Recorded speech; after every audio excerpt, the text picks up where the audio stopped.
नमस्कार दोस्तों। चीन का मुखपत्र कहे जाने वाला सरकारी मीडिया है चाइना का ग्लोबल टाइम जिसका नाम है, ये भारत के विदेश मंत्री के खिलाफ जमकर जहर उगला है। क्यों उगला है? भारत के विदेश मंत्री ने ऐसा क्या कहा? भारत के विदेश मंत्री ने जो भारतीय फर्म यानी भारत की जो कंपनी है उनसे कहा कि जो मेक इन इंडिया है उसको आप सपोर्ट कीजिए और जो विकल्प आपको इंडिया में मिल जाता है वो चाइनीज कंपनी के साथ मत डील कीजिए। और इनके द्वारा यह भी कहा गया है कि चाइना की कंपनी के साथ अगर आप व्यापार करते हैं तो आपको राष्ट्रीय सुरक्षा को ध्यान में रखकर ही ये डिसीजन लेना चाहिए, ये काम करना चाहिए। तो ऐसे में जो जीटी है, ग्लोबल टाइम है, ये पूरी तरीके से भड़क चुका है। ये कहा कि भारत की जो पॉलिसी है उसको प्रोटेक्शनिज्म की तरफ बढ़ रही है, यानी कि जो संरक्षणवाद है उसके तरफ बढ़ रही है। अब भारत को जरूरत है प्रोटेक्शनिज्म एंड इकोनॉमिक्स, यानी कि संरक्षणवाद और अर्थव्यवस्था को संतुलन बनाने की जरूरत है। ये कहा गया ग्लोबल जो टाइम्स है चाइना का, जिसे मुखपत्र कहा जाता है। तो आइए समझते हैं पूरी शब्द को, पूरी डिटेल से समझने की इसको कोशिश करते थे कि हुआ क्या था,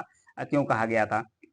दरअसल जो भारत के विदेश मंत्री हैं उनके द्वारा एक शब्द का इस्तेमाल किया गया था, राष्ट्रीय सुरक्षा फिल्टर्स।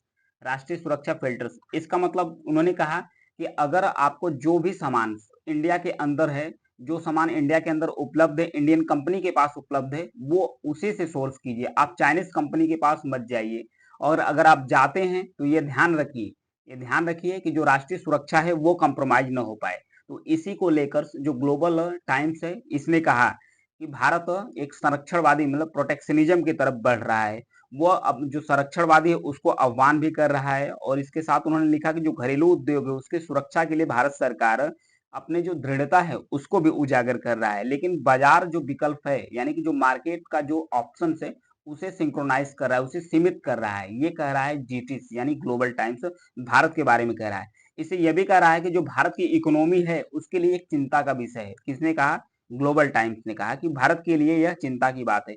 और उसके साथ साथ जो ग्लोबल टाइम है वो इसने जो ग्लोबल टाइम ने यह भी कहा कि भारत चाहे कितना भी प्रोटेक्शनिज्म अपना ले, उसके साथ उसके बाद भी जो चाइना और इंडिया का ट्रेड है वो काफी बूस्ट करके गया है। हाल ही में एक रिपोर्ट आई थी, इसमें बताया गया था जो बायलैटरल ट्रेड है यानी कि द्विपक्षीय व्यापार से भारत और चाइना के बीच में जो फाइनेंशियल ईयर्स 2024 है इसमें रिकॉर्ड लेवल पर बढ़ गया है, यानी कि 118.4 बिलियन डॉलर पर पहुंच गया है, यानी कि अमेरिका को सरपास कर दिया। यानी चाइना भारत का सबसे बड़ा यानी कि नंबर वन ट्रेड पार्टनर बनकर उभरा है। यूएसए यानी कि जो अमेरिका है ये दूसरे नंबर पर आ गया। अमेरिका के साथ ट्रेड पार्टनर मतलब ट्रेड कितना है? 118 बिलियन डॉलर है। 300 बिलियन डॉलर अमेरिका के साथ, यानी अमेरिका आ गया है दूसरे स्थान पर।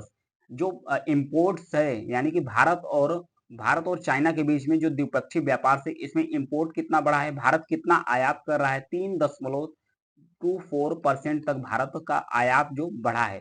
और टोटल पहुंच कितना गया है? टोटल पहुंच गया है 101.7 बिलियन डॉलर तक पहुंच गया है। मतलब इतना बिलियन डॉलर तक भारत इंपोर्ट कर रहा है चाइना से। वहीं एक्सपोर्ट कितना बढ़ा है? एक्सपोर्ट बढ़ा है 8.60% तक एक्सपोर्ट बढ़ा है, यानी कि भारत इतना निर्यात कर रहा है चाइना का। अगर बात किया जाए कि कितना बिलियन डॉलर में भारत निर्यात कर रहा है, तो निर्यात कर रहा है 16.67 बिलियन डॉलर, यानी निर्यात यानी भारत जो सामान बेचता है चाइना को वो बहुत कम ही बेच रहा है, ज्यादातर वो निर्यात ही कर रहा है। वहां इधर इंडिया, अगर इंडिया और यूएस की बात किया जाए, अमेरिका की बात किया जाए, यहाँ पर देख सकते हैं किस तरीके से 118.3 बिलियन डॉलर पर पहुंच गया है। अभी कुछ दिन पहले ये फाइनेंशियल ईयर 2023 तक जो यूएस था यानी कि जो अमेरिका है इंडिया का सबसे बड़ा ट्रेड पार्टनर था, अभी कौन आ गया है? चाइना आ गया है। चाइना के द्वारा कहा जा रहा है कि चाइना के द्वारा कहा जा रहा है कि भारत चाहे जितना भी प्रोटेक्शनिज्म अपना ले, चाहे जितना ही संरक्षणवाद अपना ले, लेकिन फिर भी भारत का ये जो ट्रेड है, भारत के साथ जो ट्रेड है ये बढ़ा है। उसने यह भी कहा है कि भारत को जो विशाल है यानी कि जो सस्ता श्रम है, भारत के पास सस्ते श्रम भी हैं, एक विशाल मार्केट भी है, एक विशाल मार्केट है। उसके बाद भी उसके बाद भी जो इंडिया के फर्म है वो अच्छे मतलब प्रोडक्ट्स नहीं मतलब सस्ते प्रोडक्ट्स नहीं ला पा रहे हैं और अपने मार्केट में खपत नहीं कर रहे हैं। जो घरेलू बाजार है उसको सुरक्षित करने के लिए उच्च टैरिफ, हाई लेवल के टैरिफ लगा रहा है इंडिया। ये आरोप लगाया गया है किसके द्वारा? ग्लोबल टाइम्स के द्वारा।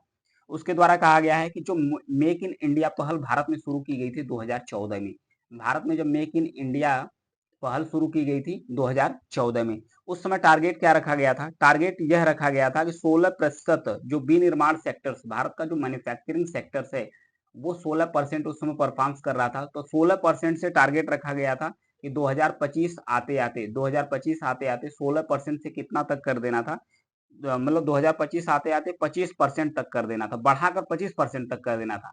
लेकिन अभी सन 2024 चल रहा है, 2024 में भारत का जो विनिर्माण सेक्टर्स यानी कि जो मैन्युफैक्चरिंग सेक्टर्स है, ये कितना बढ़कर गया है, मात्र 7% मतलब 17%, 17%, सिर्फ 1% का इजाफा हुआ है 2014 से 2024 तक। यानी कि ग्लोबल टाइम्स जो चाइना का माउथ पीस कहा जाता है, वो जो मेक इन इंडिया पहल है भारत की, उसको भी समीक्षा करने के लिए कह रहा है कि भाई आप इसे भी समीक्षा कर लो, क्योंकि आपका ये भी अच्छे तरीके से परफॉर्म्स नहीं कर रहा है।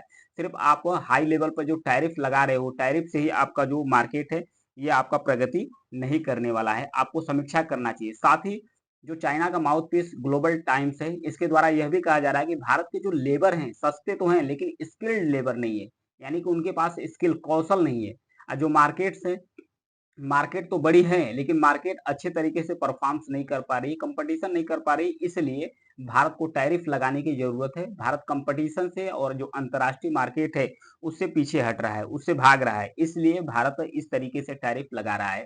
तो इसी को लेकर जो ग्लोबल पीस टाइम यानी चाइना का मुख पीस कहा जाता है, ग्लोबल टाइम्स, भारत के जो विदेश मंत्री हैं उन पर जहर उगला है, क्योंकि विदेश मंत्री के द्वारा कहा गया है कि आप इंडियन फर्म की तरफ ध्यान दो और जो सामान आपको इंडिया में मिल जाती है आप चाइनीज कंपनी के साथ मत डील कीजिए, मत खरीदिए।